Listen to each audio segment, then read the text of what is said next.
A Davidson school student is in a hospital after having a reaction to a THC vape pen at school. The sheriff's office learned 3 Central Davidson middle school students shared the vape pen. The school resource officer, James Williams, said one had it. He says he hopes students learn from this incident moving forward.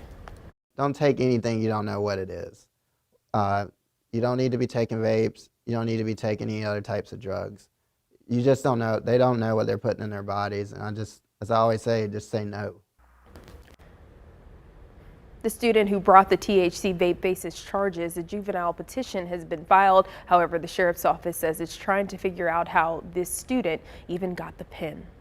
School districts are trying to combat the use of vapes in school. Guilford County Schools is installing these devices this spring. Other districts like Rockingham County have had the detectors for years. WFMY News 2's Nixon Norman found out how they work.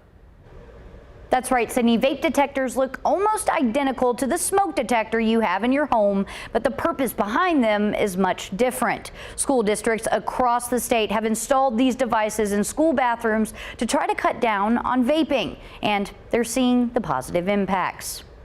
Vaping in school bathrooms is mostly a thing of the past in Rockingham County schools.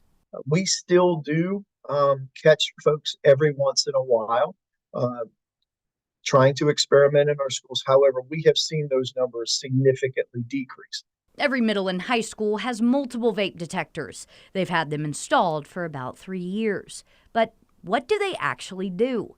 They have the ability to detect small particles that are released when someone vapes, whether it's tobacco or THC, and alert school administrators. School leaders say these devices can even sense when someone's trying to cover up vaping with some sort of spray.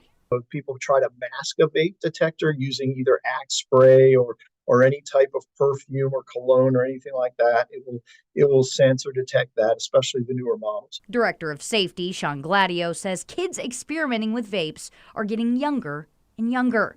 That's why they've started talking about putting the devices in elementary schools. If we feel it's in the best interest of our students to install those in our elementary schools, we will search for the funding and make that happen in Rockingham County schools. Gladio says these detectors are not used to get students in trouble, but to protect them from the harm vaping can cause, leading the way for Triad school districts in an effort to keep kids safe.